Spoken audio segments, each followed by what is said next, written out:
Yo, how's it going, everyone? What happened there? Fucking, I was trying to take over for the last 2 hours, but DRK insisted that he had to keep playing. I don't know, he wasn't making up stories about me, was he? While he was playing there, I was trying to take over for the last couple of hours. I don't know what happened.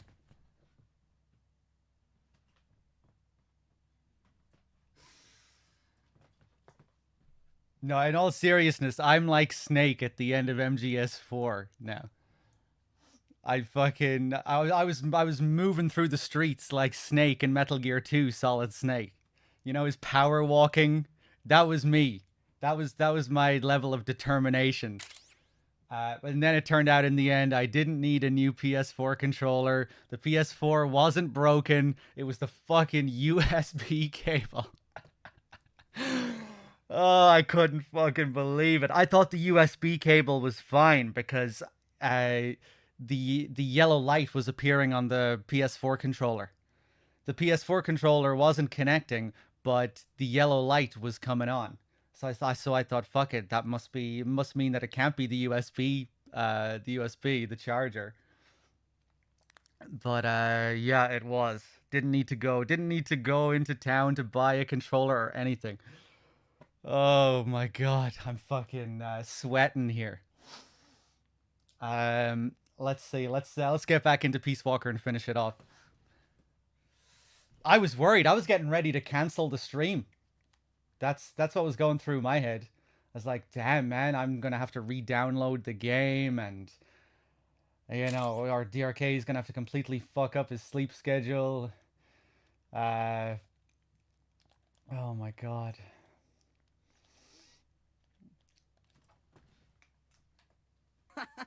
This thing is too cool.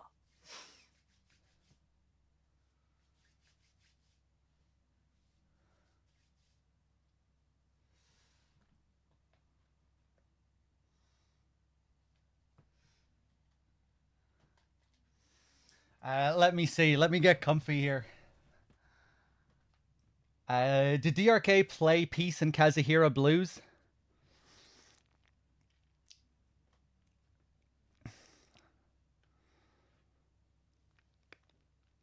Oh my god. The amount of times I turned my PS4 on and off. Moving back and forth between my PC and the PS4. The PC was working fine. The PC was picking up all my controllers. I didn't understand what was going on. I thought, is it not unpairing from the PC? Is it just that it's recognizing the PC only and not the PS4? But no, it can't be. I'm definitely unpairing it. What's going on? The USB is fine. It's charging. Look, the fucking orange light is on. That is some deceptive shit. How the fuck?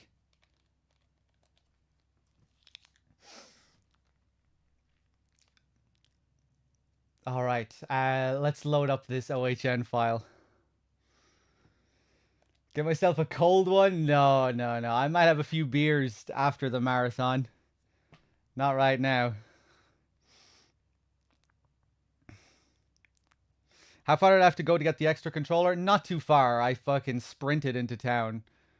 Most exercise I've gotten in the last couple of months.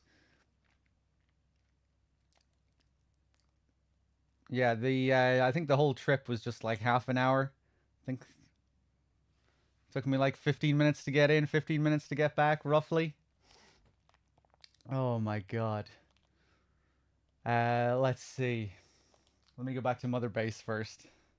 Hey, what's up, Blad? How's it going, everyone?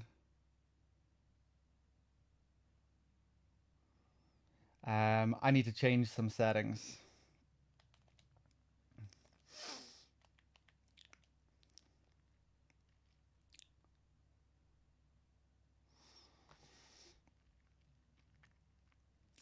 So yeah, we're pretty much at the end, right? We got to play the final scene. Go and fight Zeke. Let's do it.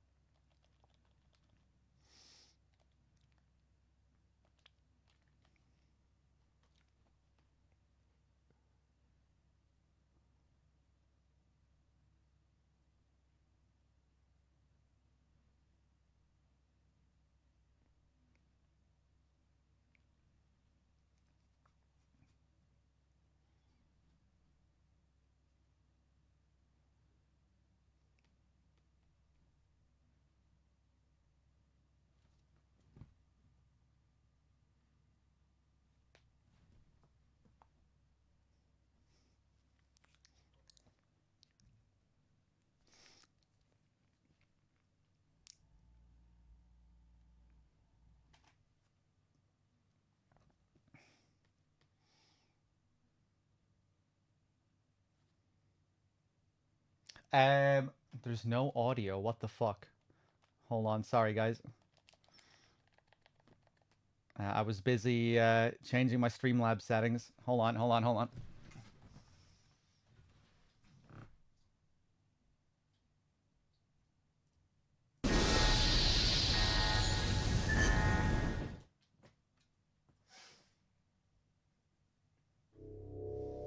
Once upon a time.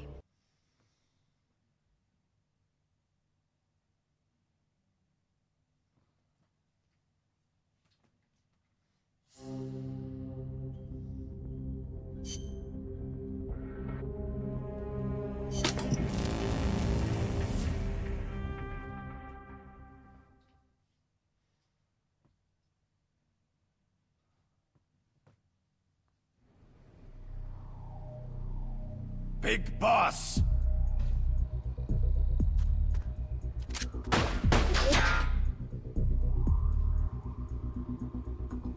My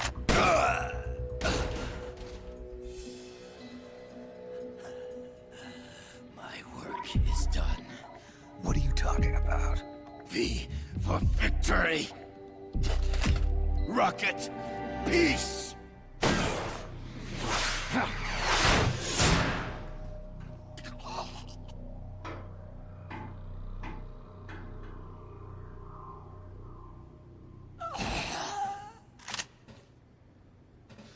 Hold up. DRK didn't do the Paz tapes?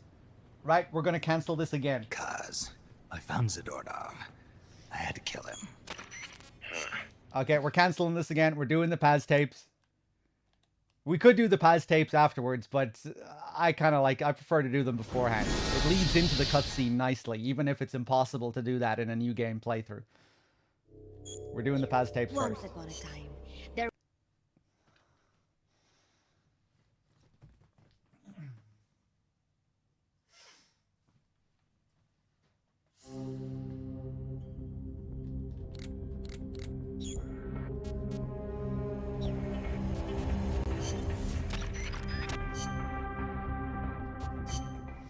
That's good. That'll give me some time to eat. Because I haven't eaten anything. I was fucking... felt like I was going to throw up when I came back after sprinting into town earlier on an empty stomach. Okay, yeah, fuck it. Let's go to data files, Paz diary.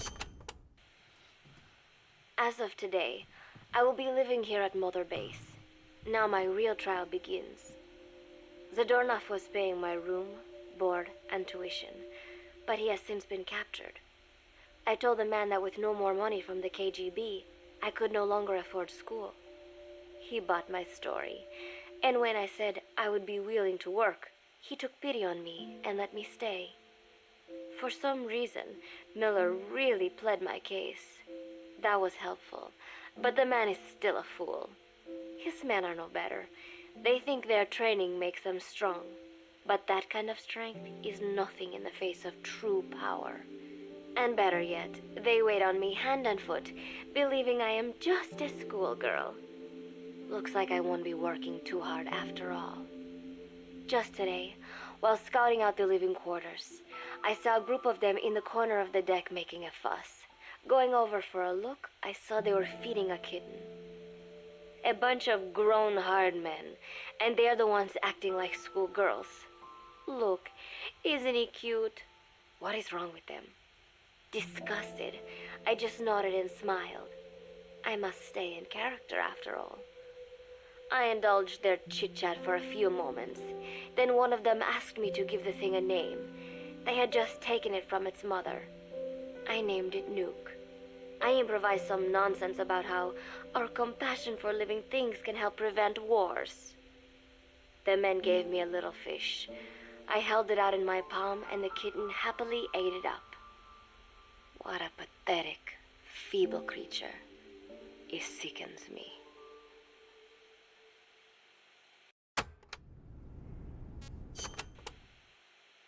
Today, Chico invited me to go fishing with the soldiers. I suppose finding one's own food does have its merit, but I prefer not to be involved in such a degrading task. And their prattling on about fishing being fun is nonsense. I'm not here to find playmates. Nevertheless, distasteful as it was. I went along in order to maintain my cover.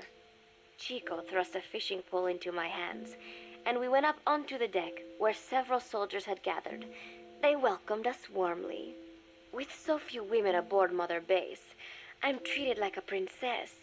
No one suspects I am neither a teenager nor a student. It was nice and sunny, with a gentle breeze and waves. As I cast my line and waited for a bite, the soldiers began to ask me all sorts of questions. As always, I answered according to our predefined scenario, feigning a smile. As I sat there feeding them lies, the fish began to bite, and the soldiers began to focus on their prey. Chico had his bait stolen by a fish, and got so angry that he stood up and nearly fell into the sea. Everybody laughed. It almost made me want to join in too. At some point, I got a bite myself. The instant after I felt that first gentle tug, the fish yanked the line with astonishing strength, and I let out a cry of surprise. I thought he was going to be huge. It was my first time fishing, and I was a bit flustered, so the soldier beside me helped by supporting the pole from behind. "Reel it in," they shouted. I nodded, turning the handle as fast as I could. I wondered what kind of fish lived below the surface, and thought back to the deep sea dives I had to do as part of training. Those were difficult days, but I remember finding the multicolored fish gliding through the water incredibly soothing. After a hard fight, I pulled it up. To my surprise, it wasn't even half a vara, rather anticlimactic. But I wasn't doing it for fun, so I wasn't the least bit disappointed. Nook was hovering nearby with an expectant look on his face, so I gave the fish to him. All in all, a thoroughly wasted day. Preparations are coming along nicely. No one suspects me of being the one to let Zadarnov out of his cell. Today, Amanda and I taught Cecile how to make gallo pinto. It is a simple home-cooked dish consisting of black frijoles mixed with arroz. It is well known throughout Central America, not just in Costa Rica, so it is no surprise that a Nica like Amanda would be good at making it. But I was raised in the States from a very young age, and can hardly even remember my mother's gallo pinto. Having to make chit-chat with that clueless bird lover and the so-called revolutionary was excruciating. And, clueless or not, I wanted to be especially careful around Cecile, the one who actually recorded that tape. Thankfully, Miller and his men seemed to believe I mistook the tape I found for one my friend made. In any case, one can never be too careful. Anyway, the three of us minced garlic and herbs, then cooked them in a pot with frijoles we'd soaked overnight. While waiting for them to cook, we sautéed onions and arroz in a frying pan. Cecile worked the frying pan according to Amanda's directions, but seemed a bit glum. She does have a knack for cooking, though. She is French, after all. We added water to the pan and watched the arroz begin to steam. While we waited, Amanda shared memories of her mother with us. They had been separated because of Simosa, but the taste of her mother's cooking was still fresh in her mind.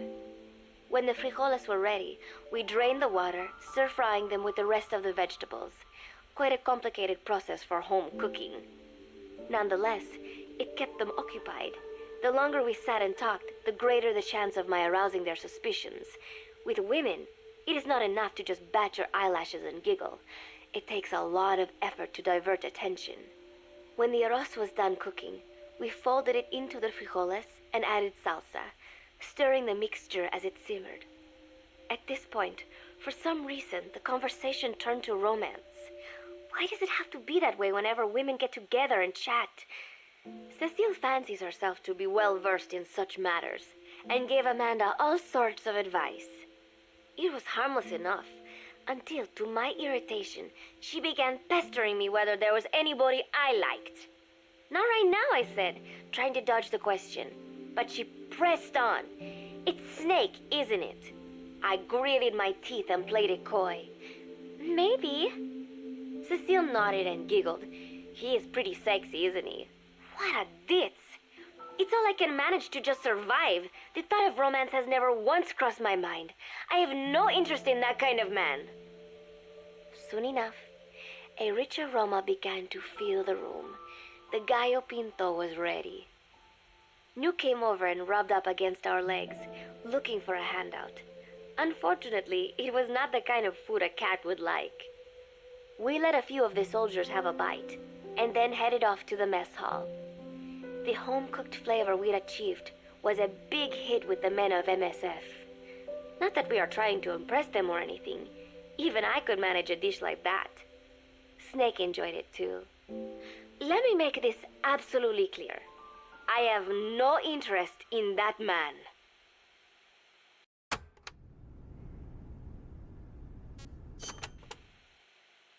Football, or soccer as it is known in the States, is extremely popular here. It has not caught on yet in the US, but it has legions of rabid fans all across Latin America. These fans can get so rowdy that it is commonly believed El Salvador and Honduras went to war in 1969 over scuffles in a soccer match.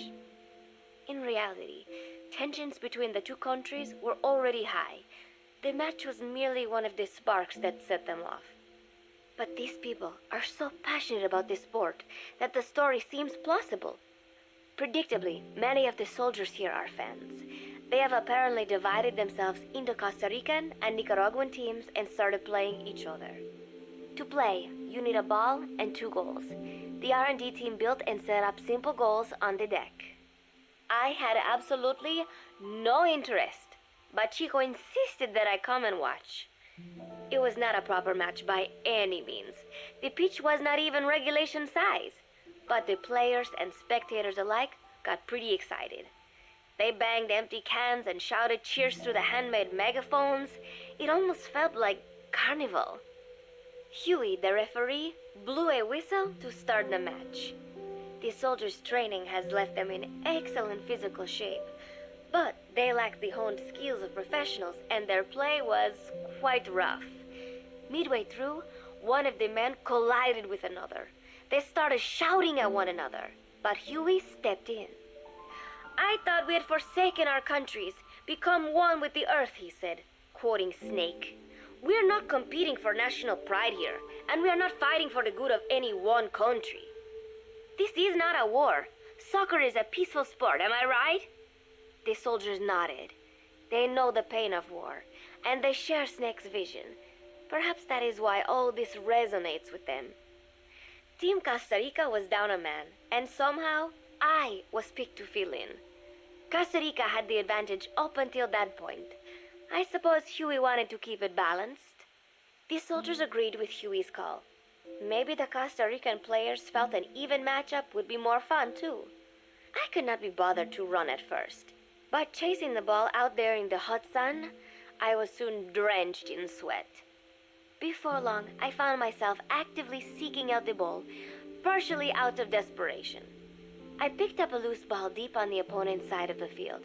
Even though he's Nicaraguan, Chico cheered me on, yelling, "Go for it, shoot!" I launched the ball as hard as I could, only to have it blocked by the keeper. Disappointment only increased my determination. In the end, I didn't score a single goal, and Costa Rica gave up its lead. It was really close, though. We congratulated each other on a good match and sprawled out in the shade on the deck, exhausted. The ocean breeze felt so nice on my sun-soaked body. Nuke came over. It is one of his favorite spots, and stretched out next to me.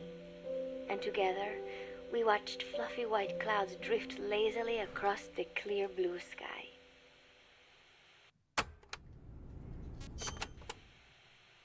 It was lovely out today, so I decided to sun myself in a lounge chair up on the deck when Strangelove came up to me.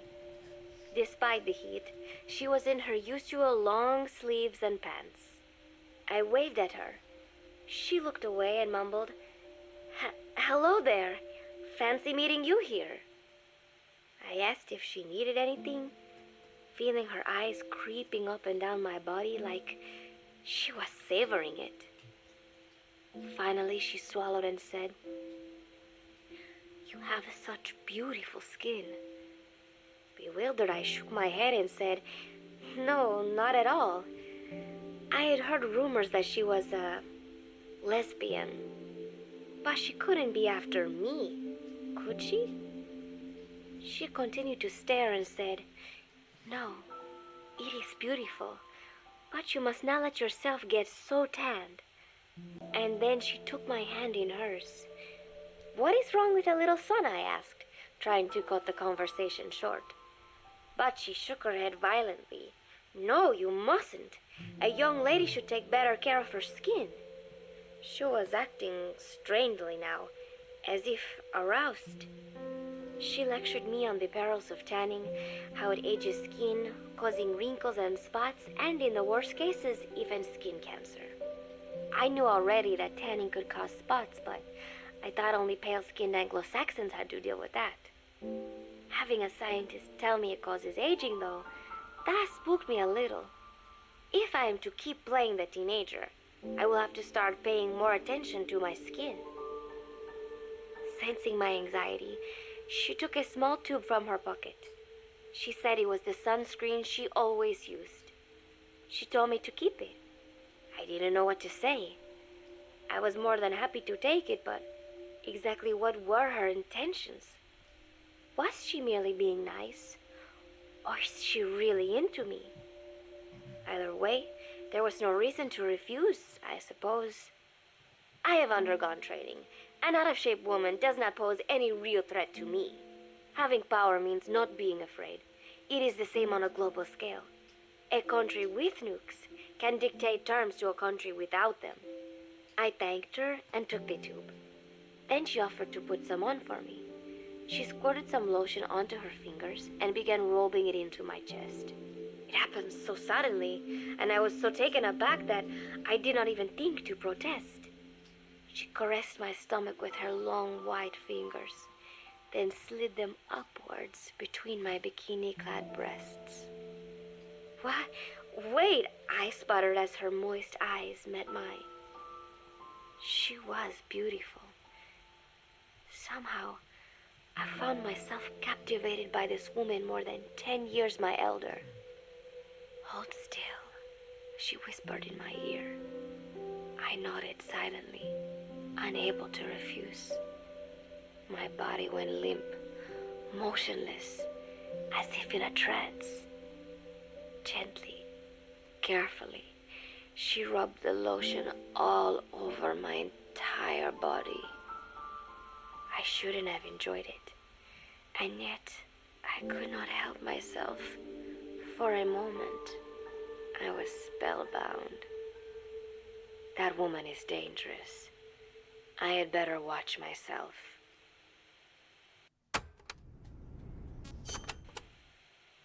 Protecting one's health is an important part of any agent's job. But despite my best efforts, I have caught a cold. Now that I think about it, Mother Base's numbers are on the rise, with soldiers coming from all different places and backgrounds. It is no wonder, then, that sooner or later someone would bring in a virus. That said, what I have got is just a common cold. The medical team said I'd need a few days rest, so I've been restricted to my room and put on bed rest. I thought I'd gotten used to not having anyone around to relate to, but at times like these, being alone is just miserable. All I could do is lay there and stroke Nook's back, trying to take my mind off how bad I felt. Nook just sat there, not making a sound. But I did have visitors. Amanda and Chico, Huey, Cecile, Miller, and a few of the soldiers I've become relatively close to. Amanda made me a soup with herbs she said were good for a cold. Miller told me to take it easy. I will sing you a lullaby, he said, then broke out a guitar and sang some incomprehensible song in Japanese. I did not need to understand the lyrics to know he is an awful singer. Then he said, "You know what is good for a cold? Suppositories. Here, I'll show you."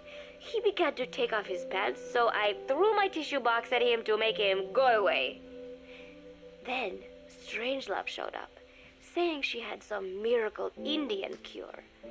It has got eucalyptus extract, she said, It works best if you rub it into your chest. And then she tried to take off my nightshirt. I whacked her with my pillow, and I got rid of her. Chico brought me a little flower in a cup. It had been growing in a little bit of earth that probably found its way on board, stuck to something else. I found this on the deck. Here, you can have it. He tried to act nonchalant, but I am pretty sure he's got a crush on me. None of them understand. If they thought these little visits would cheer me up, they were wrong. Tonight, Snake himself came to my room. Like the rest, he believes I am just a schoolgirl and treats me as such. Why did you abandon your country? I asked him.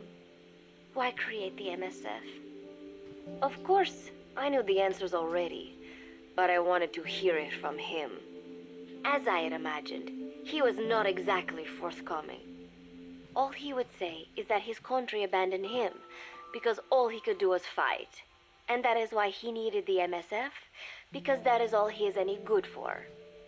Then he said, fighting is the only thing I understand, but that does not mean I have got a grudge against those who believe in peace. I am not one of them, and I do not believe in peace. Conflict is in man's nature. We fight our enemies in order to survive. Maybe we are not so different after all, he and I. But that is exactly why I'm going to have to kill him. Or else he will have to kill me. When I stop and think about this wretched existence, being killed by a man like that suddenly does not seem like such a bad thing. Every month, Mother Base throws a party for all the soldiers whose birthdays fall in that month.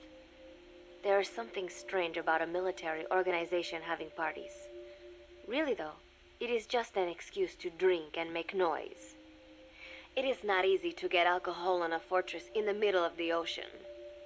Most days they are training from dawn till dusk. They do not have time for things like drinking. That is why Snake and Miller came up with the idea, to give everyone a chance to let loose. Obviously, a bunch of boors like that are not going to bother with blowing out candles on a cake. Rather, they sit there in a cloud of cigarette smoke, drink beer, eat meat, tell tasteless jokes, and swap crude insults about one another's hometowns. But it hardly ever breaks out into something serious.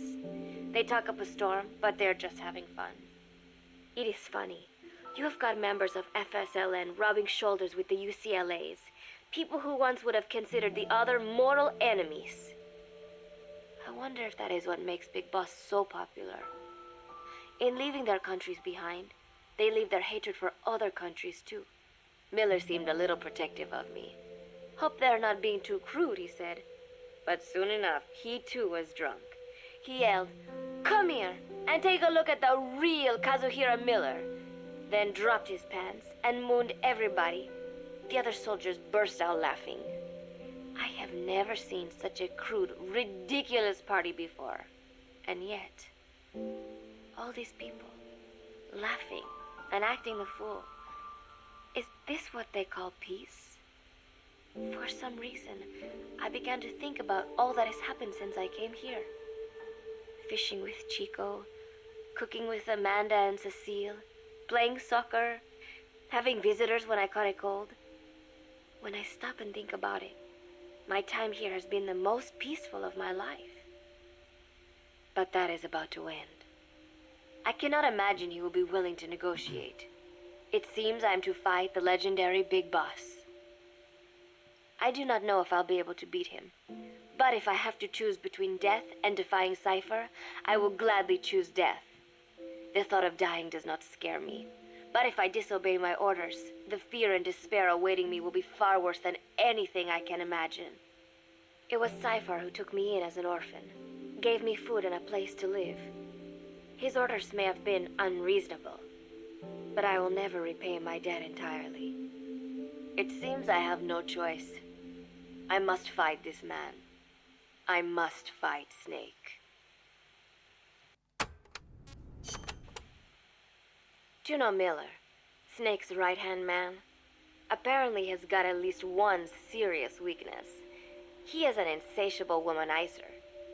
He does not bother me, most likely because he considers teenagers off limits. But he has hit on every single one of the few female soldiers here at Mother Base. They ought to be telling him where to stick it, but end up falling for it so easily. I think some of it stems from the fact that he is actually not that bad looking. Anyway, today, that nasty habit got him in trouble. He and Snake got into one of their rare fights, and I was there to see it. They burst out of the showers, completely naked, trading punches. I am no child. The sight of a naked man does not make me blush, but this was something else. Maybe this'll teach you, Snake yelled as he slammed his fists into Miller's chest. I heard later that apparently he had been two-timing someone, and that same someone had gone to Snake with her troubles. As I see it, it is her own fault for letting herself be deceived like that. If she is too dumb to see through Miller's lies, then she got what she deserved. But this was not the first time it had happened, or the second, and Snake read Miller the riot act. Miller argued back, and what began as a shouting match turned into a fist fight. "You son of a bitch," Miller yelled as he swung. "Not bad," said Snake, smiling, "but not good enough." And then he was back on the offensive. They had already been at it pretty hard in the showers, and their bodies were covered with bruises. Both of these men had been trained for war, their bodies deadly weapons. They were each bleeding from a dozen places. All this from a fist fight. Even so, it was far less gruesome than if they had given it their all. It was obvious that one of them would be dead were they fighting for real. Miller took another swing, yelling, "Try this then!" Snake parried, then responded in kind, but I could tell he was not aiming for anything vital. "You are one tough bastard, boss," Miller muttered. A smile crept across his face as he caught his breath. And then they went right on fighting. Blood and sweat flew off their glistening bodies. It was combat without hatred or hostile intent. I had never seen violence like this before. And yet, it was more than just a friendly tussle. They were utilizing every technique they knew. It was not a sporting match. They were not playing by the rules. How could they keep this up? At last, the two men tired themselves out, and the bizarre scene came to an end. They looked at each other's battered bodies, and then burst out laughing, embracing and congratulating each other on a good fight. It all seemed so idiotic. I still cannot fathom such behavior. But somehow, I got the sense that for all his womanizing, Miller really only trusted one person, and that was Snake. There was no way I could ever come between the two of them. And at that thought, I began to feel as if I had lost. All of Mother Base is preparing for a festival. Since Snake and his soldiers spend so much time fighting, they are setting aside one day a year for peace and relaxation. I do not know all the details, but apparently that is what Snake and Miller decided. These soldiers love the idea, of course. There is so little fun to be had here that everybody looks forward to events like these. That is all well and good, but somehow I got roped into getting on stage. "Come on, we even both have peace in our name," said Miller. "And Zadarnov, that old Ruski's name, has something to do with peace too, right? Hey, as long as we're having a day of peace, we ought to get an act together. The Three-Piece Band." I thought he was joking. He then proceeded to share his idea without bothering to check with me. And now, I am slated to sing. Apparently, he had heard me on the deck one day, and since then he's wanted to form a band. Everybody's looking forward to it, so there is no way for me to back out now. I have never done anything like this, but it does feel kind of nice to know that people are looking forward to it. I mean, it cannot be any worse than Miller's singing, but modifications to Zeke are already finalized, and I must complete my mission. Betray Sai for now, and I will face a fate far worse than death. Still, there's no need to put things in motion just yet. What difference would it make to just wait a little while longer? A whole day of peace. The mission can wait until after that, Can it not? I know I am only delaying the inevitable. When the day comes, one of us will have to die. Snake or me. But still, if I could just come up with some way to stall Cypher, at least until our day of peace. When did I start having thoughts like this?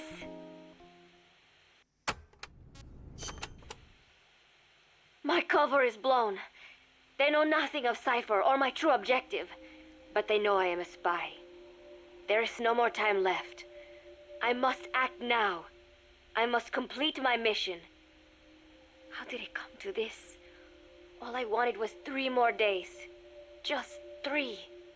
Miller's already finished writing the song. It is called Love Deterrent. It is about a girl who cannot express her true feelings. I have been practicing. I am no pro, but I was pretty sure I would do a decent job. And now this. Cypher found out that Zeke was complete. He must have someone inside Mother Base besides me, spinning his tightly wound web of control, leaving no room for individual will. Typical. When they found out Zeke was complete, I was ordered to execute the operation immediately. If I was going to enjoy just 1 day of peace, I had to ensure the plan could not move forward. I tried to sabotage Zeke. I thought by damaging the drive system, they would have no choice but to delay their plans. I waited until midnight, and then snuck into the hangar. There would be trouble if it looked like sabotage. I selected one of the drive system's load-bearing parts and carefully worked to warp its shape. The leg's drive system requires a high degree of precision to operate. Even the smallest deviation would have done it. Then, Chico walked in. Maybe it was one of those nights where he could not sleep. In any case, he saw me, panicked, and took off running. It would have been easy to kill him, but I could not. I know he likes me. It is not as if I would ever have an interest in a child like him, but I could not pull the trigger. Not at him, not in the back. Will he tell them? Or is there a chance he will keep it a secret? Protect me? No. He knows now. Knows I am not who he thought I was. He ran without even questioning what I was doing. There is no chance he does not know. And soon, all I have built here will end. And if Cypher has another agent among them, if he finds out I tried to sabotage Zeke, this place will no longer be my heaven. Then it is settled. I make my move now. Chico walked in before my sabotage was complete, so Zeke should still be operational. It might not run at full speed or power, but I do not have time to fix that. Without Zeke, I do not have a chance in hell of winning. I must act fast before Chico sounds the alarm. I knew it would come to this. I just did not think it would be so soon. It is time, Zeke. Metal Gear Zeke. Activate. All right, there we go. And I finally had time to relax and get a bit of food. Let me see here. There are parts of that diary early on where I wonder, are they like really trying to reflect how a young girl's diary might actually feel or, you know, read like? You know, when she uses those metaphors, it almost sounds like, you know, baby's first creative writing class or something like that. Well, there's one line in particular where she says, I sat back and watched fluffy white clouds drift lazily through the clear blue sky. You know, it's like, it just reminds me of like early English classes that I took as a kid. You know, learning about how to, you know, how do you spice up a line with an adjective. But yeah, it's interesting how the diary entries develop from the start to the finish. I also wonder when Paz talks about Miller writing the song Love Deterrence. You know, it's about a girl who can't express her feelings. That's interesting to consider given that Miller knows about Paz, right? And then her line right after that is wondering about a possible spy, like another spy aside from her. You know, does Zero have someone else in here? What does she say after that? You know, spinning his tightly wound web of control or something like that. Does he have someone else in here? You know, it's interesting how she says that right after that line, where she talks about Miller writing this song. It almost sounds like Miller. To me, it almost feels like Miller is taunting her with the song or something. Like he's trying to get to her with it. Let me just take a look at my dashboard here.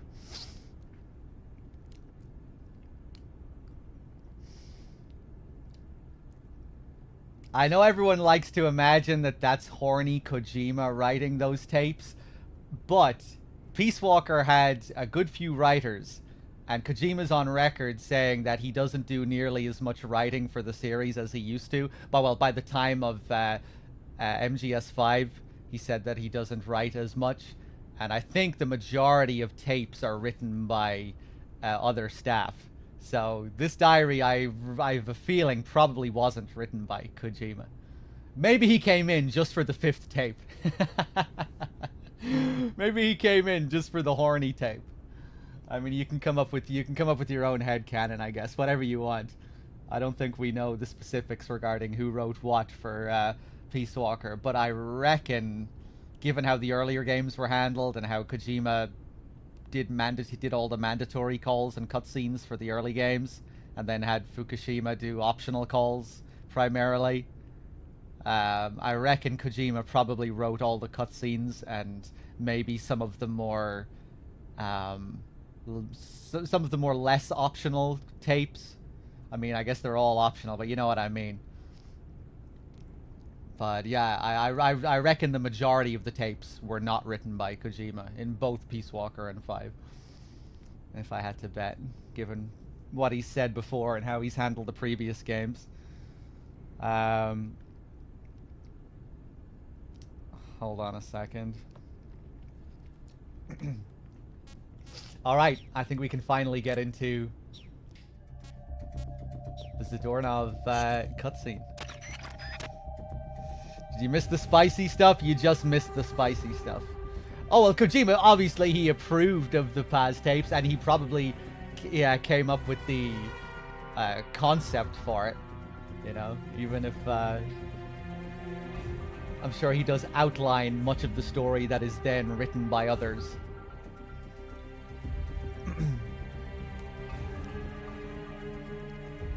You know, he usually comes up with the overall story, the arcs for the characters, how things are going to start and finish.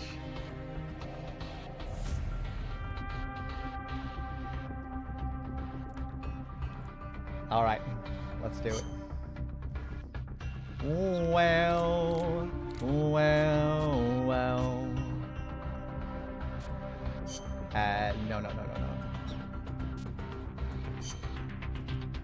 Alright, take 3 on this.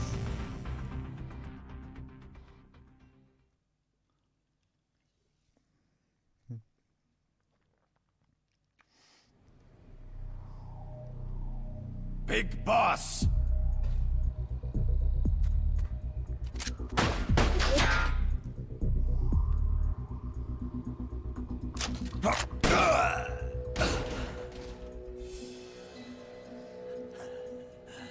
My work is done. What are you talking about? V for victory! Rocket! Peace!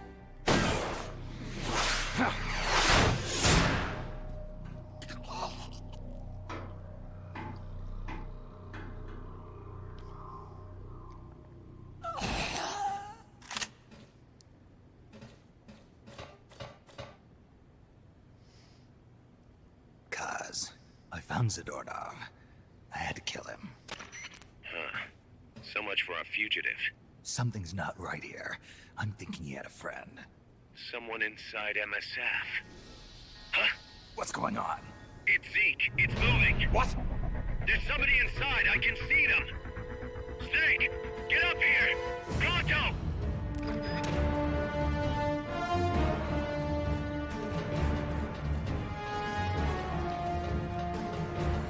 Is the audio out of sync? I can refresh the card if it is.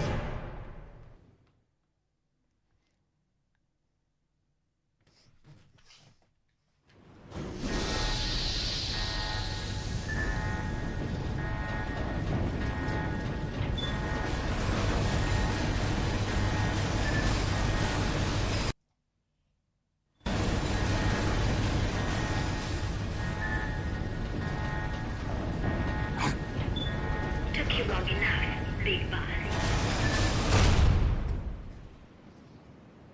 Boss.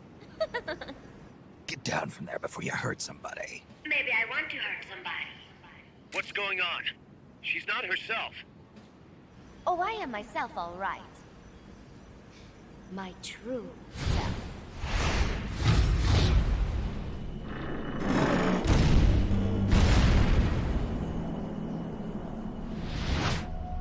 Kaz, shut that thing down. I can't. The controls aren't responding. Then how's it moving? I made some modifications. This machine was meant to have a human pilot. Modifications? Kaz, what are you... Never thought I'd be into machines, huh? Then Zadornov's escape was a diversion. Kaz, what are you doing? I'm taking it back. Taking it back? Where? To our leaders. To Cypher. Cypher? This weapon is Cypher's creation. Paz, get down from there. Do not call me that. I am Pacifica Ocean.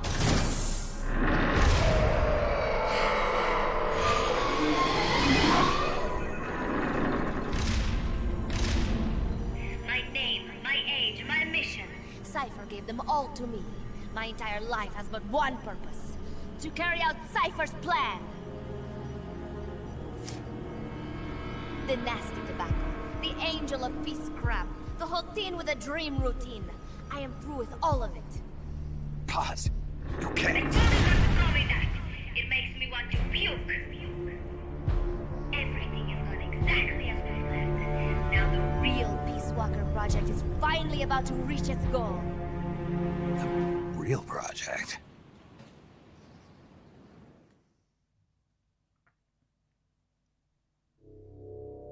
Once upon a time, there were two young men who idolized a hero called the Boss.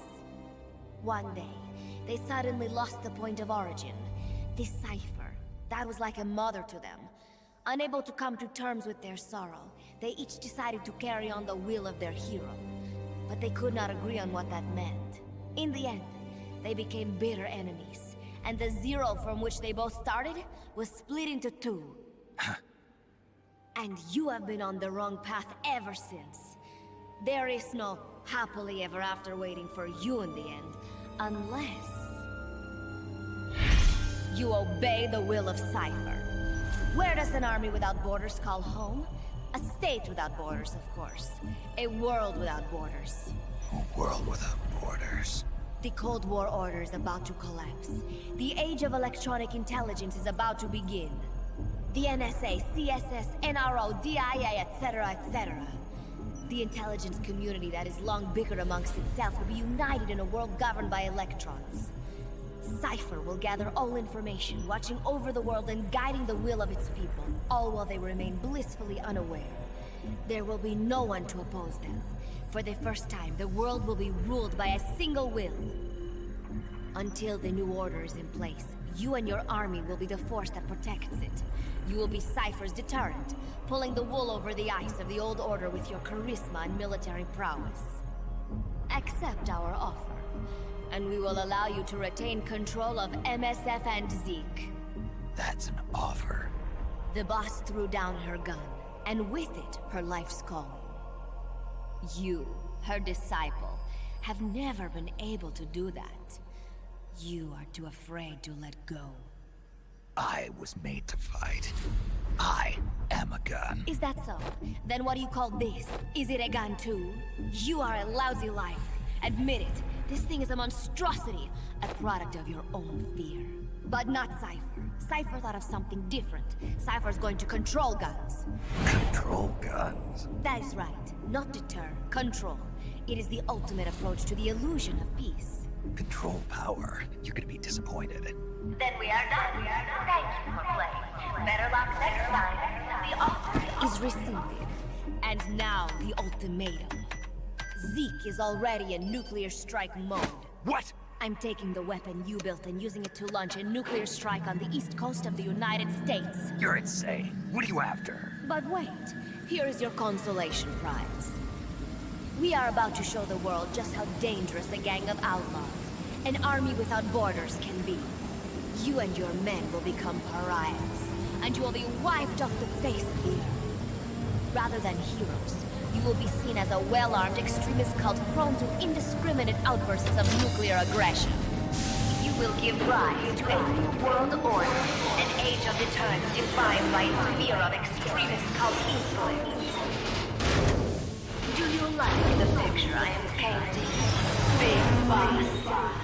When all is said and done, peace is nothing but a fantasy. A game is a game. You either win or you lose. All you can do is fight. Stop me if you can. The peace sign is the V of victory. Say, peace.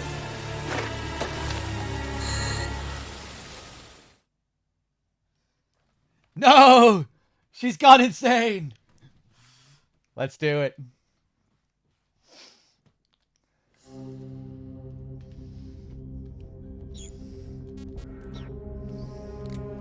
Ready for some J-pop?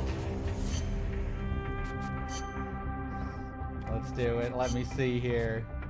I love the beach! Did DRK do the dates with Paz and Kaz?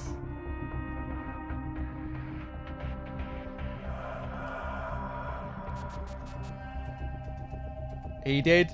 Did he show Peace and Kazuhira Blues? I asked that earlier, but I didn't see the response. Combat.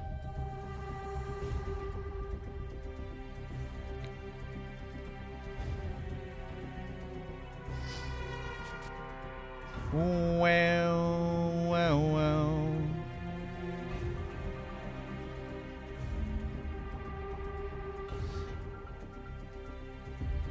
Oh, you didn't do the date with Kaz. I might show the date with Kaz.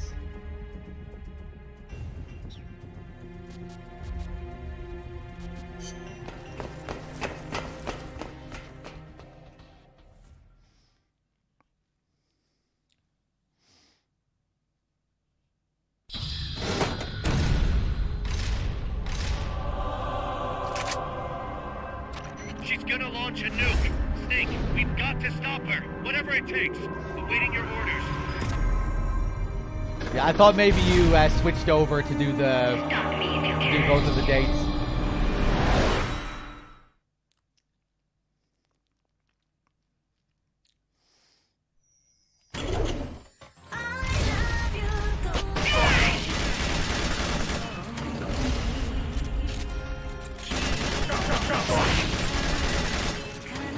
You have to stop Paz before she can launch that nuke.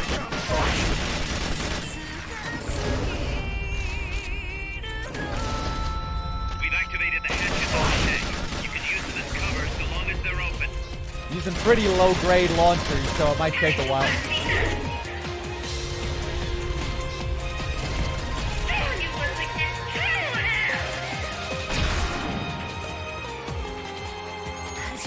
Transport catapult ready to launch.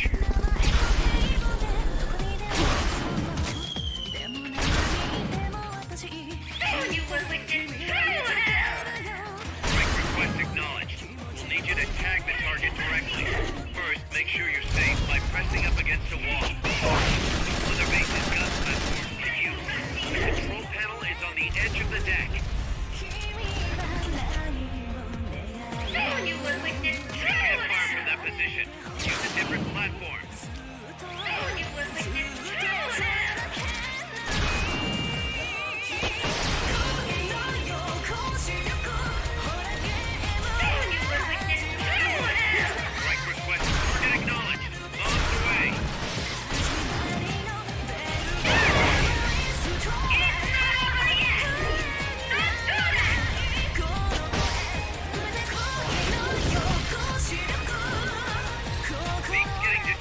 by the gun platform.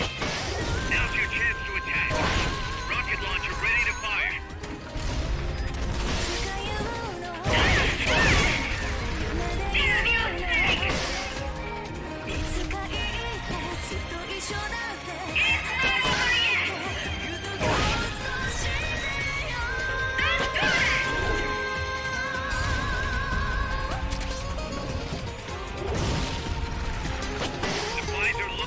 Getting distracted by the gun platform. Now's your chance to attack.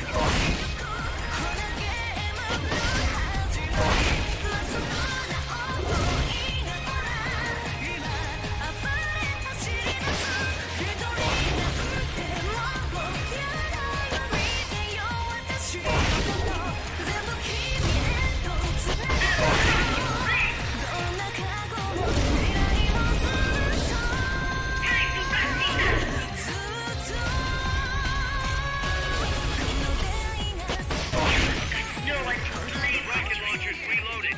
Let him have it.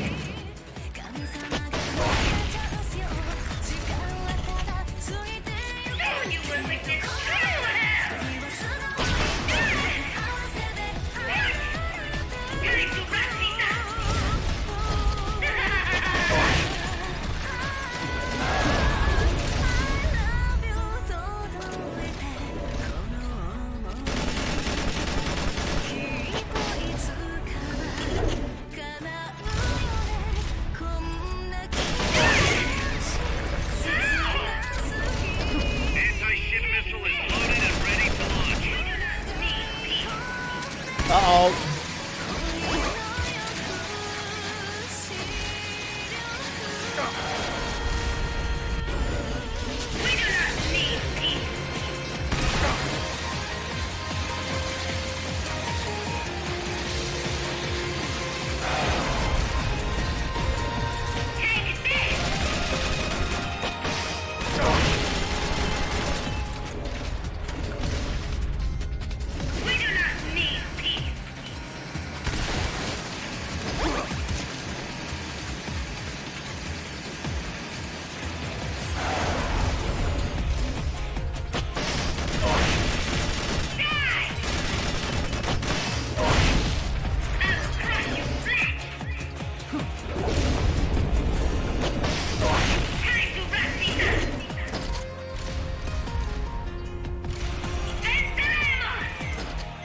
Rocket launcher ready to fire.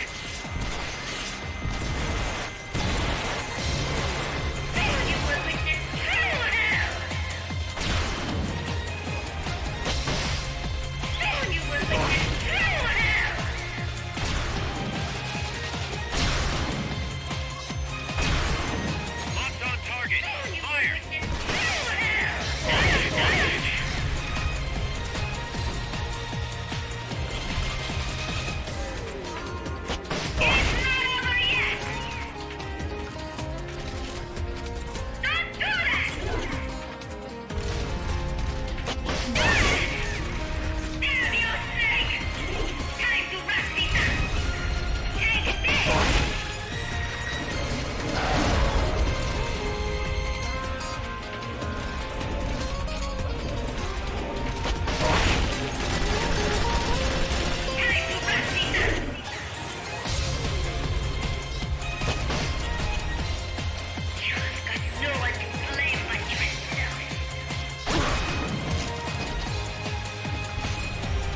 Jesus. Close.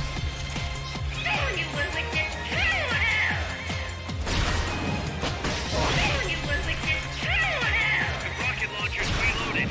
Let him have it. I'm gonna die, man.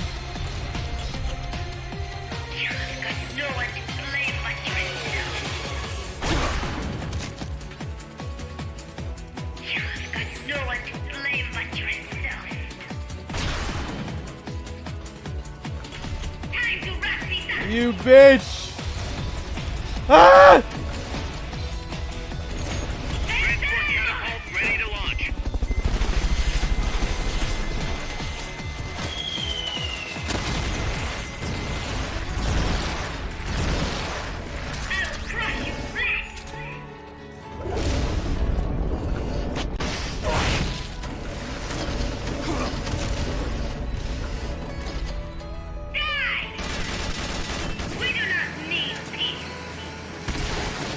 Fuck off!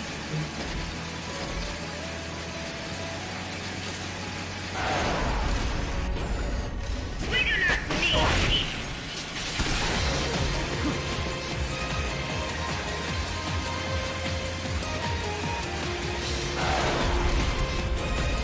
Take this!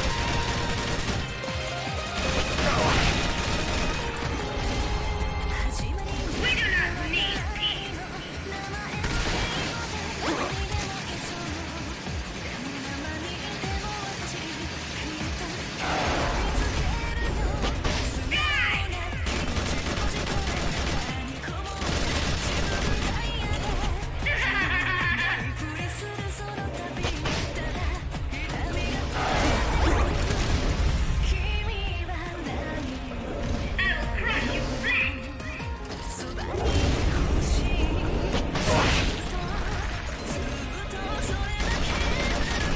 Supplies are loaded in the transport catapult. Fire away.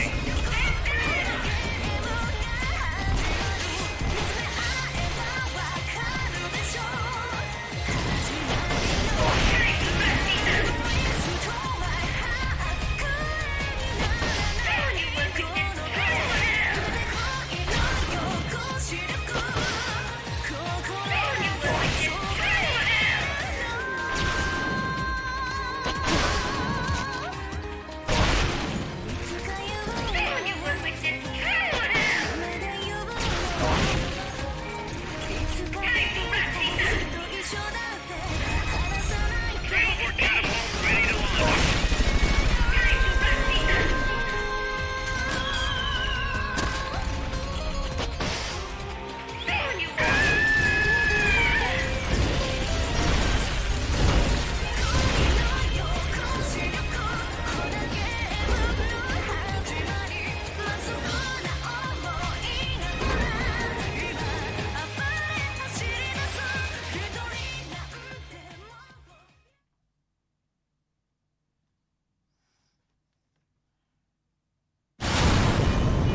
It is no use.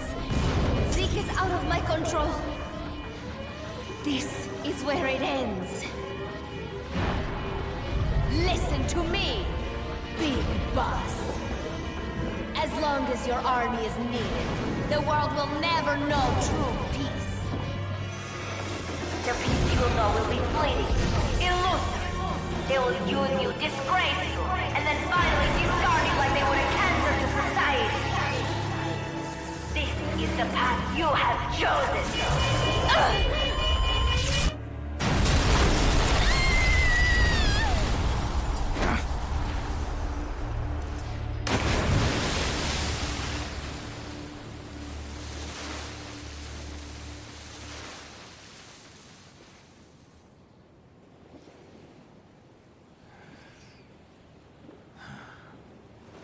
Paz.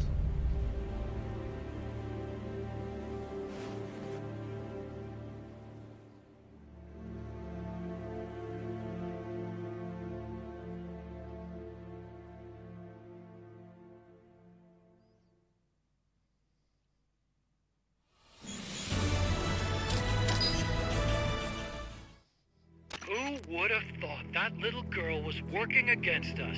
Tell me about it. She had everybody fooled, me included. Can't believe I didn't pick up on anything. Snake, there's no point in beating yourself up over the past. But hey, maybe you should put in some practice against Zeke in case this sort of thing ever happens again. In any case, I need to go talk to Dr. Strangelove. Zeke still isn't ready. Huey!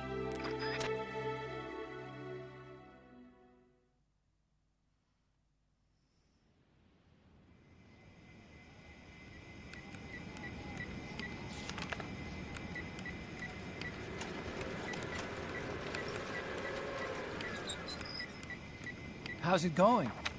How's Zeke look? The attitude control AI had a backup, so it should be able to walk. Really? That's good. Beyond that, it's up to the creator. Stop! Don't come any closer, Doctor. There's something I've been meaning to ask you. Do you despise me? Doctor, Are you asking me out?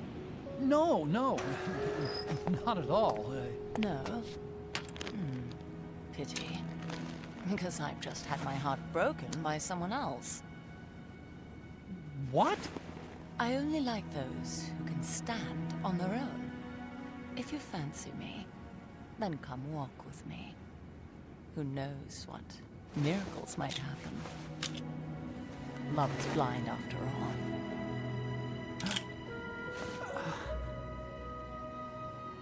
Take your time. I'll be waiting.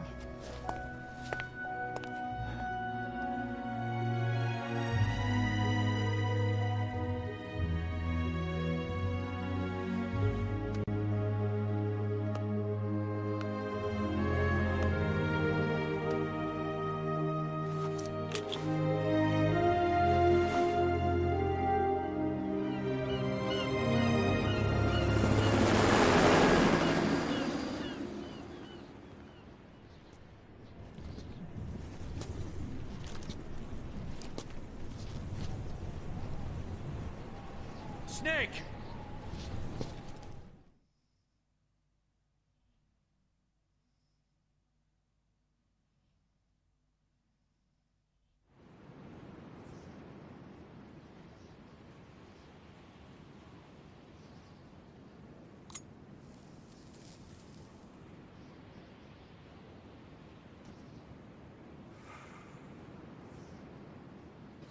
That name Paz mentioned at the end, Cypher. It's a code. It means empty. It also means... Zero. A world of electronic intelligence, built on codes. And at the center of it all, a zero. Cause... Look, boss. I owe you an apology. Hear me out, okay? Sure. I, knew Paz and the Professor. I knew who they really were all along. Cause... I used them. I suppose you were the one that brought them to Columbia in the first place, huh? Guilty as charged. Paz wasn't just CIA, you know. She was working for the KGB, too.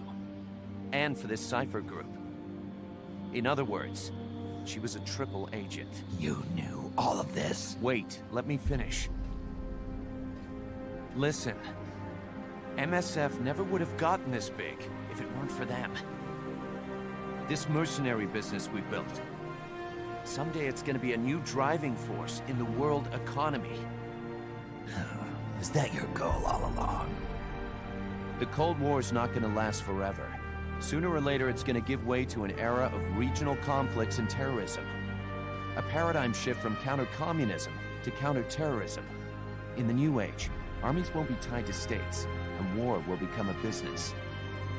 We'll be a valuable commodity. There'll be clients all over the world who need our services. MSF is only the beginning. What we're creating here is a revolution in itself. Am I right? Cuz... it's not going to be that easy. What do you mean? This whole Peace Walker thing has left our mark on the history of the Old Order. We've put ourselves on the radar of intelligence agencies and governments east and west. The whole world probably knows about us now. Including that Cypher outfit. We've let ourselves interfere with the times, with the Cold War system of deterrence. We're an army without a flag. We weren't supposed to take sides in international affairs, but we did. I see your point. So what happens to us now? We'll be hunted. Not everybody's gonna be happy with us, huh? You're damn right. We upset the global military balance of power. And these people would rather our army without borders not exist at all? They're gonna come knocking real soon. There's no turning back now. We're a wrench in the old system of deterrence. As long as the times refuse to change, we're gonna make a hell of a racket. Then who are we gonna fight?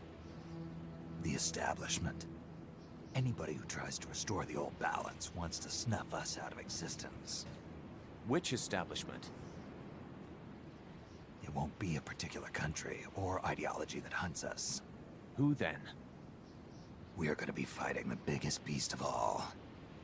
The Times. 10 years ago, the Times rejected the boss and killed her. And now, we're the ones being tested. Will the Times erase us? Or work with us? It's gonna be a lonely battle. No good or evil. No winners or losers. Business will have to wait. The question we have to ask ourselves now is, can we survive long enough to see the 21st century? I'm with you, boss. We'll see how it turns out, together.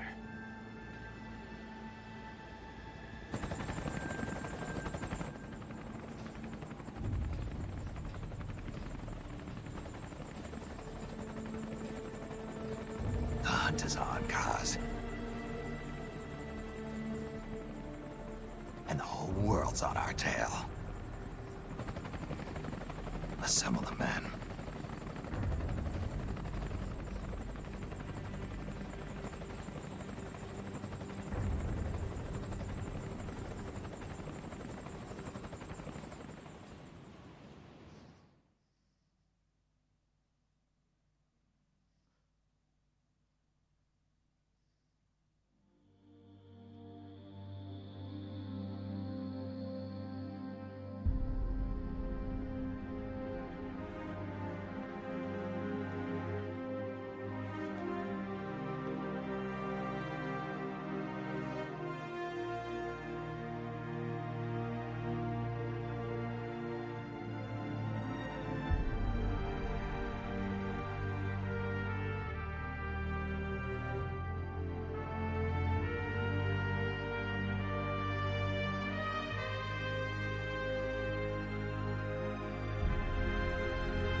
Petals of white cover fields, flowing and grieving tears, and all the hearts. Thanks for watching, everyone. There's more Peace Walker to come after the credits, but soon we'll be moving on to Ground Zeroes. We'll do the date with Kaz, a couple of post-game tapes. Fleeing this world so cold, I just wonder why. Cold as a dog, now my words are frosted with every breath. Still the hate burns wild, growing inside this heart. When the wind changes course, when the stars align, I will reach out to you and leave this all behind. When heavens divide.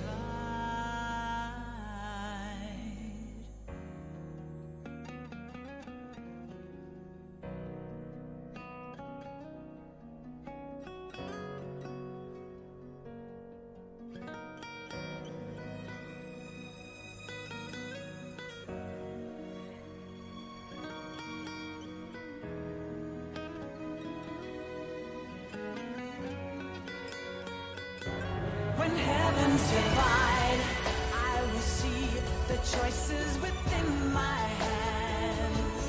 How can we ever protect and fight with our tiny souls? Let me shine like the sun through the doubts and fear. Do you feel the storm approach as the end draws near? When heavens divide, time will come to softly lay me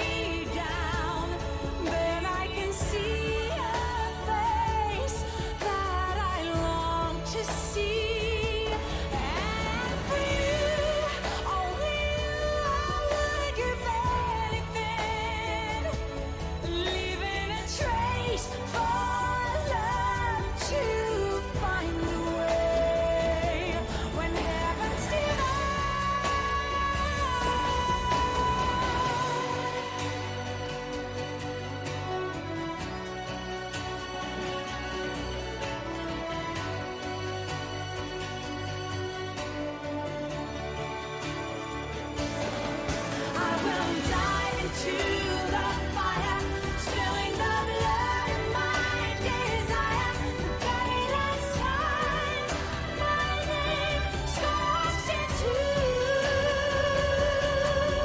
the sky. When heavens divide, I will see the choices within my hands. How can we ever protect and fight with our tiny souls? Let me shine like the sun through the doubts and fear.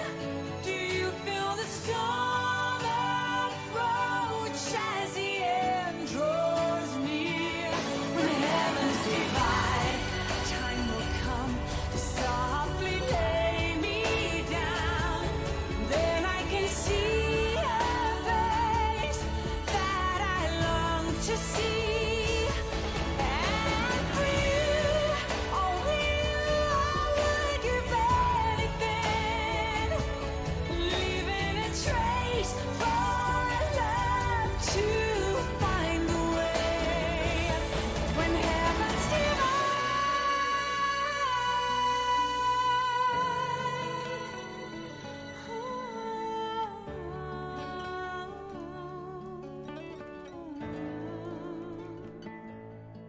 and for you, only you, I would give anything, leaving a trace for love to find a way.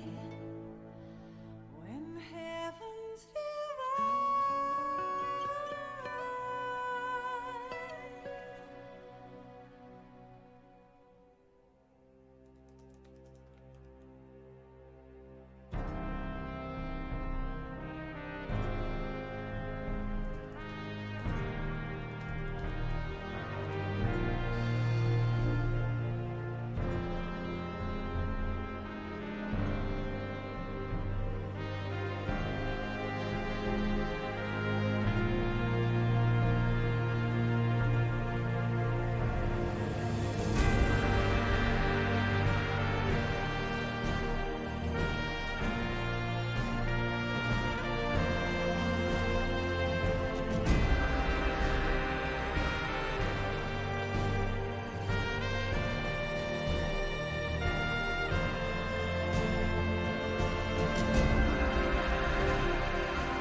We will forsake our countries.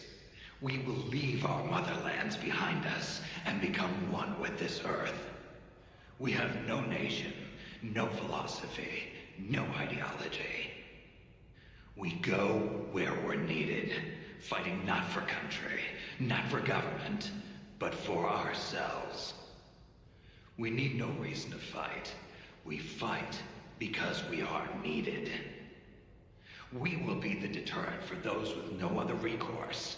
We are soldiers without borders, our purpose defined by the era we live in. We will sometimes have to sell ourselves and services. If the times demand it, we'll be revolutionaries, criminals, terrorists. And yes, we may all be headed straight to hell. But what better place for us than this?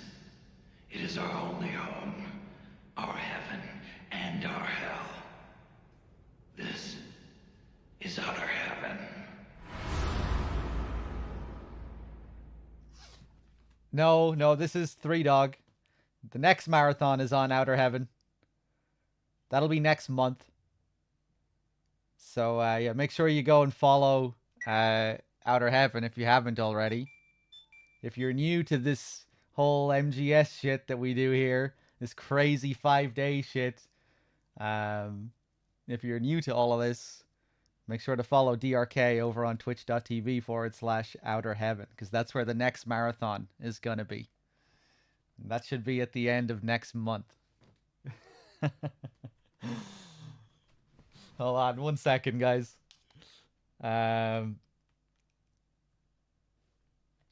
Hold up. Oh, yeah, you can do fancy shit now in chat. Wow, yeah, you can even pin the fucking thing. Yeah, go follow Outer Heaven, guys. Because that's where the next marathon will be. We take breaks from time to time, but I think we'll be back at it now for the next few months, going back and forth, alternating from channel to channel, one marathon every month. We might not be doing big 5-day marathons every month. We might, because it can be tiring doing it every single month. So we might alternate where we do like 2 5-days followed by 2 3-day marathons where we just do MGS 1, 2, 3, and 4, just to take it easy. Or who knows? Maybe Maybe we won't. Maybe we will go crazy for like 4 months. But yeah, we've had a long break from it now. I think it's been like 9 or 10 months since the last marathon, so we'll probably be going fairly hard over the next few months. Hold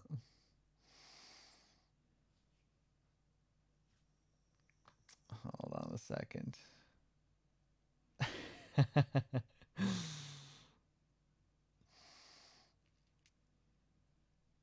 All right. Let me go back. Oh, I forgot to fucking I forgot to hold up Zeke's leg. Damn, during the boss fight, I forgot to hold up the leg.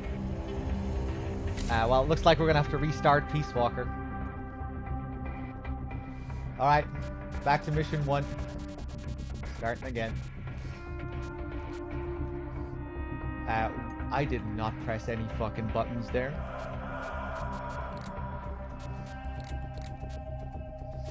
Let me thank some people here.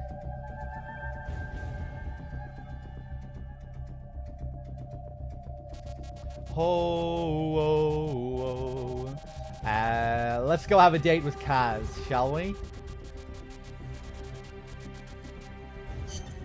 Snake, the sunsets are so pretty here. Are you feeling okay, Kaz? Yeah, I mean, I've got MSF business to think about and all.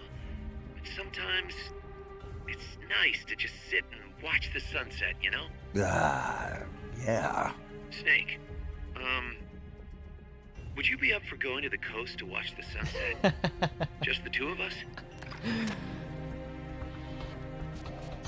Alright, let's make sure we're prepared for this.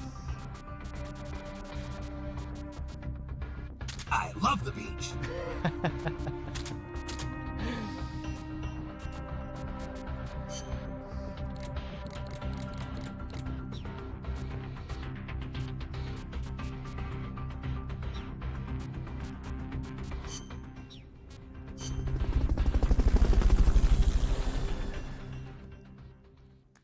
Let's see here. Goggleack, did I thank you for your tier 1 earlier? USB cable manufacturer, thank you for the $5. Fuck your marathon. Thank you very much. I think that actually went to DRK. That was before I changed the link, but that's okay. He deserves the 5 anyway for going the extra length today.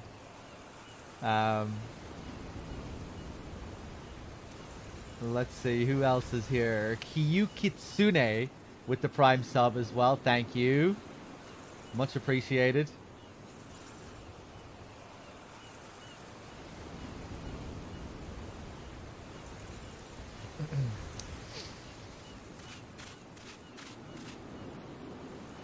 Majestic.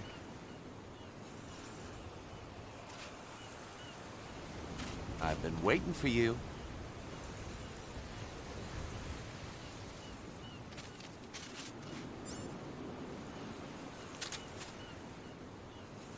So you can get him. You want a picture of me? You can get him to pose for you, where he does all sorts of different poses. I think when you start off, he won't do anything for you. You have to love him up a bit. You have to grease him up a bit first.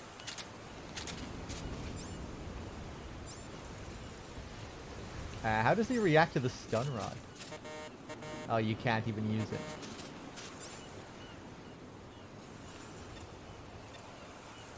Good work. Arigato. Good work. Arigato. So we just talk to him, build up our bond with him. I'll pick up your bones when I'm done. You do that. I love how he loves that. I think Paz has a different reaction to that. I don't think Paz is too fond of you when you say that one. Miller loves it. I'll pick up your bones when I'm done. You do that. Guess it's time to launch some fireworks. You're kidding, right? Have I ever tried you dish it out, I can take it? I can't remember. Guess it's time to launch some fireworks. You're kidding, right? Do I have it here?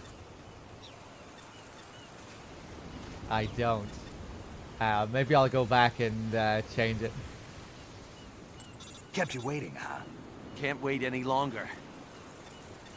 Good to have you. Hey, come on now. We're friends, aren't we?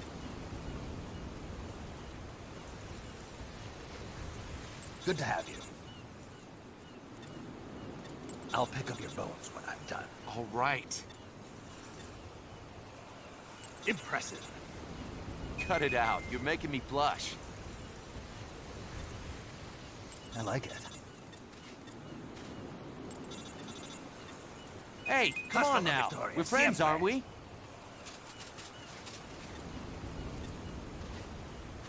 Hasta la victoria, siempre. Venceremos!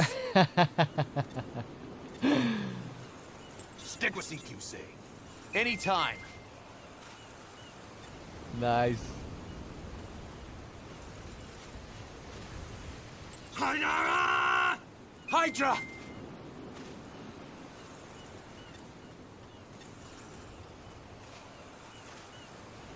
I'm going with you. Right. Alright, let's see now if we get any reaction. Make sure you get a good shot of my muscles. Yeah, here we go. Now, wait till you see this. Oh my god! Make sure you get a good shot of my muscles.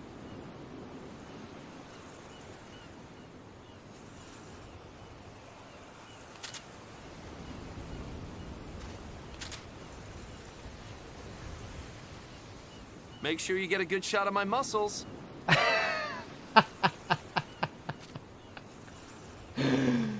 Damn, what a specimen.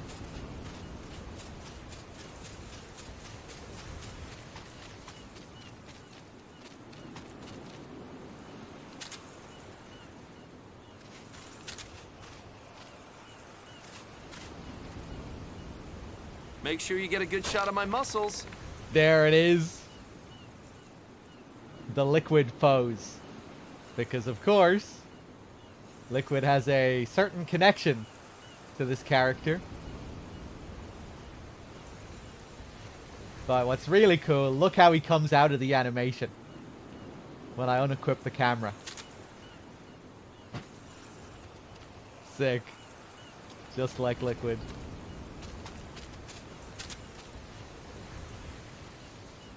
Make sure you get a good shot of my muscles.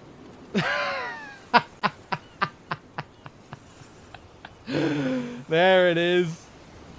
There's my PS3 wallpaper. Oh my god.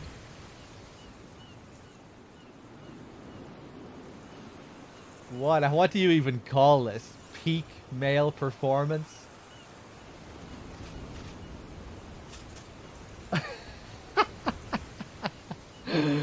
What are you doing, Kaz?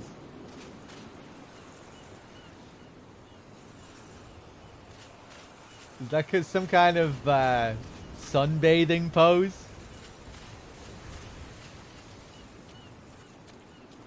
You're just letting the sun rain down on you?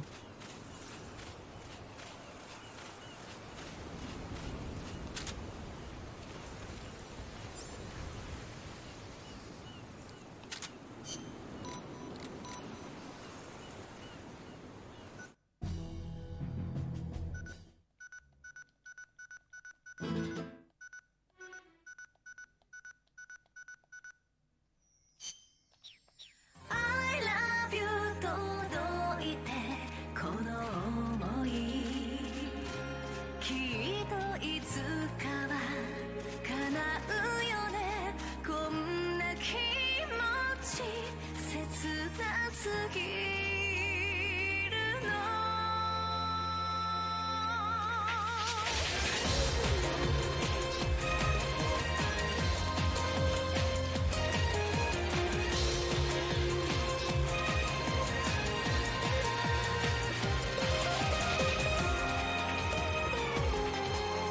始まりなんてわからないの名前も平凡にでもいそうでもたまにいても I got nothing to hide. きっと君を見つけるよ素直な気持ち閉じ込め殻にこ No skeletons in my closet. Start talking. Okay, okay. There's one thing I never told you. Start talking. You were always my... Start talking. I got nothing to hide. Ah, suspicious. I wonder if there's more to that. Start talking. No skeletons in my closet.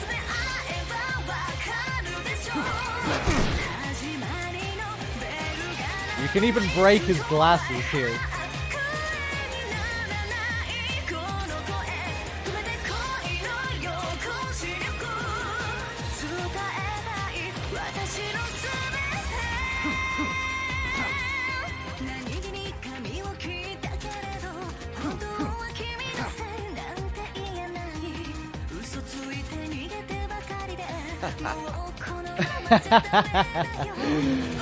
It increases his bond.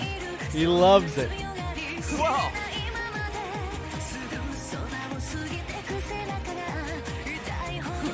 Ugh. Whoa! 教えて二人はいつまでこのまま続いてゆくの恋の横視力ほらゲームの始まり噛み合う想いもほどけない What the fuck? Alright, I'm just gonna punch the shit out of him.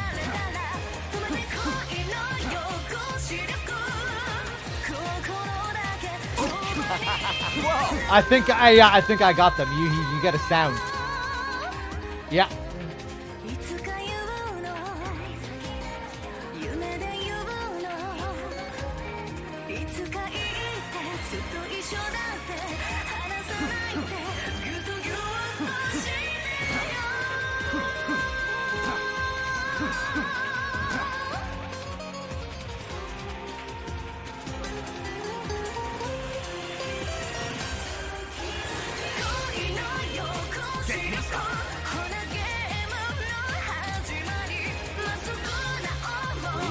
Got room for two?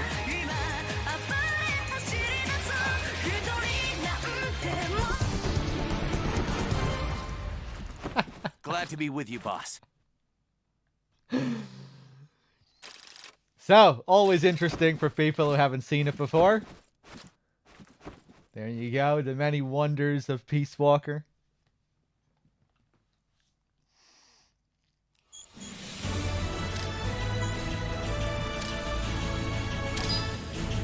Oh, nice. Affinity 100.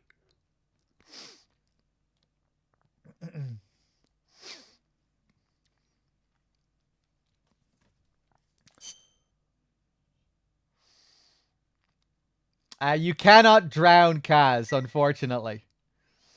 DRK did the Paz one earlier, yeah.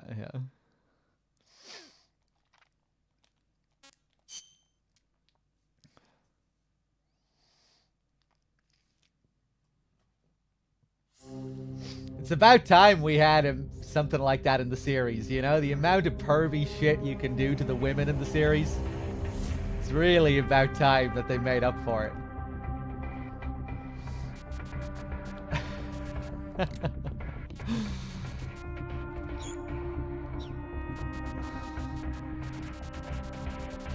Okay, let's do a couple of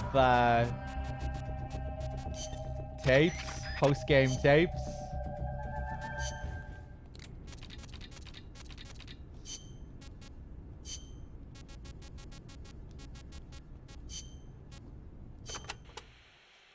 Chico, I heard you saw Paz trying to sabotage Zeke before she activated.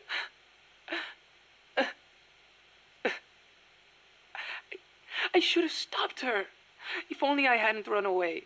I could have captured her before she got inside. If I'd done that, she'd still be here. She was carrying a gun. Probably trained to use it too. Don't blame yourself. You couldn't have stopped her anyway. You were unarmed. Could have at least talked to her. If I'd promised not to tell anyone, Paz wouldn't have gone and done what she did. It's just I was so shocked. I panicked. Ran away. Chico, when you saw Paz, she was trying to sabotage it, right? Huh? Well, yeah. And right after that, she took control of it, tried to make me surrender. Something doesn't add up. Why would she sabotage Zeke when she was about to use it against me? What? Her actions were inconsistent. Even for a spy. If she wanted to destroy Zeke, she could have done it and run away. But if her goal was to steal Zeke, she'd have no motive to sabotage it. I don't know. Maybe your seeing her caused her to change her plan. I don't get it. Do you think Paz was planning to double-cross Cypher? Without Zeke, she wouldn't have any way to threaten you. If that were the case, she could have told me all that from the beginning.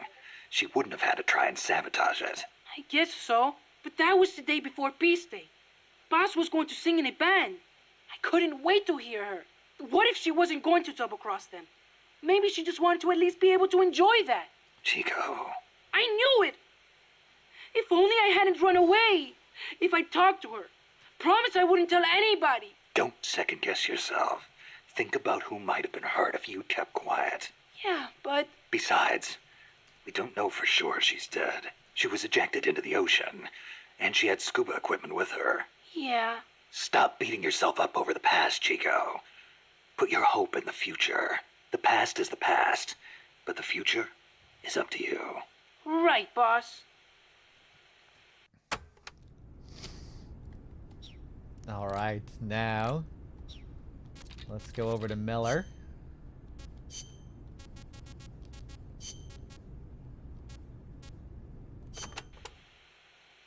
Remember that habit Paz had, Snake? How she always had her index finger on her upper lip like this? Yeah.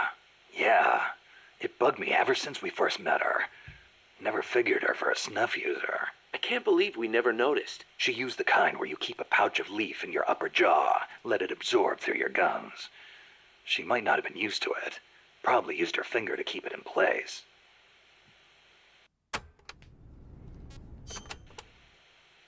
How could Paz... We were gonna start a band together. She was posing as a KGB agent, too. She must have put on the act to get close to Galvez. Wonder how much Coleman knew. But the whole time she was working for some organization called Cypher. Huh. Cypher. Ring any bells, Kaz? Cypher. It means code, or zero in Arabic numerals. Zero. Does that mean something to you? Not sure. You know, Cypher and zero were basically the same word. It's a linguistic redundancy. The word stems from the Sanskrit shunya. It corresponds to the Buddhist concept of emptiness. In Buddhism, shunya means hollow. It supposedly refers to something that's swollen and empty on the inside. A big swollen emptiness. Just like outer space.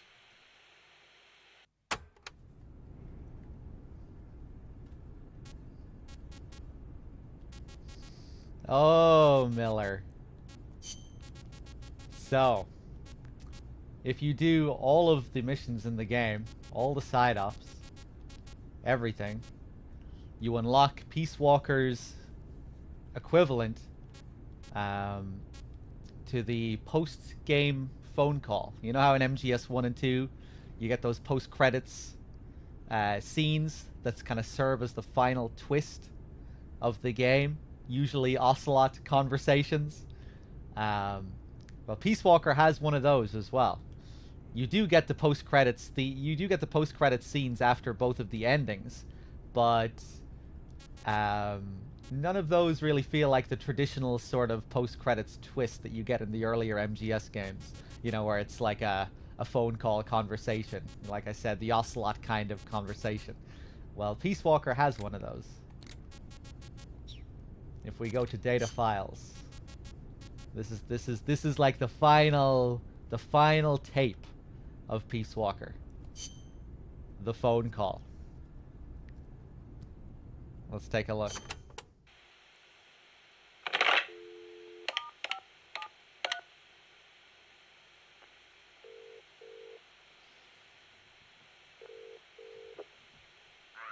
It's me.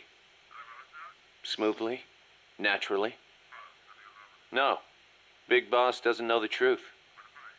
No, Langley hasn't decided what to do yet. Their hands are full with their own mess. True. Lubyanka is in the same boat. Yes. Other eyes continue to watch, but no sign of contact so far. Exactly. It's a non-state army to use however they want. They probably decided there's no sense in wiping them out just yet. Better to make use of them. Indeed they have. There's a site near Angola. And we fully validated the AI as well. Agreed. In the end, a machine is just that. A machine. Sigan was right. It seems it's time for a change in approach. Machines are best suited to specialize in high-level data processing. Yes, of course. Speaking of which, any news on the Suns? 2. Already? Really? But they're strictly an insurance policy, yes? So that's the idea. I wonder how Big Boss will respond. Yes, but I'm only interested in the business angle. Like I said before, I'm neither an enemy nor an ally. I'm merely a business partner. Don't forget it. Yes, I'll be in touch. My dear Zero. Dun, dun, dun. So there it is, Miller keeping more secrets from Big Boss, and those are some pretty big fucking secrets. During the ending, you know, he reveals that he knew about Paz and Zadornov, who they were really working for the whole time. But now he knows, we find out that he knows about the clones behind Snake's back. He knows about Zero's plan to create the Patriot AIs. Really knows, like, some, like, nitty-gritty information. Knows that it was Sigint's idea. So, yeah, look at this fucking schemer. And I guess that's what they're alluding to in that date with Kaz.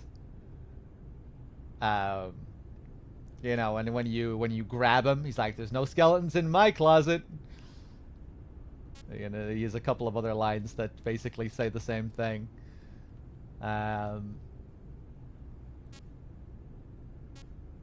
So, yeah, doing lots of stuff behind Snake's back.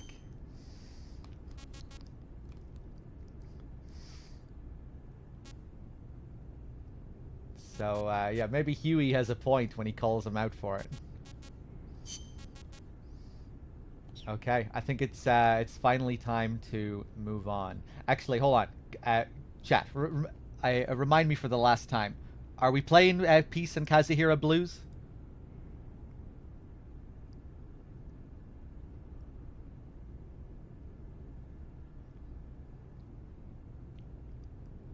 DRK hasn't played it?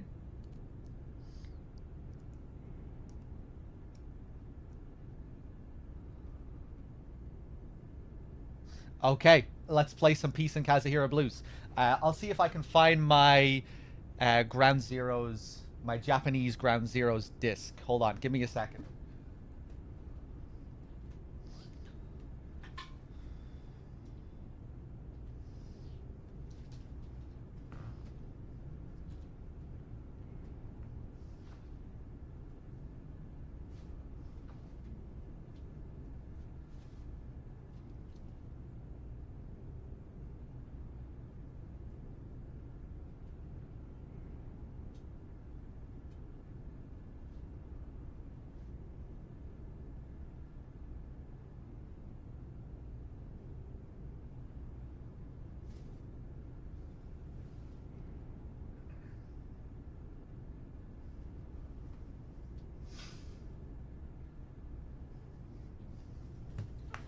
Okay, I'm gonna have to switch over to PS4, just switch around the cables, and yeah, we'll do some Ground Zeroes. We'll do some Peace and Kazuhira Blues first, then we'll get into Ground Zeroes.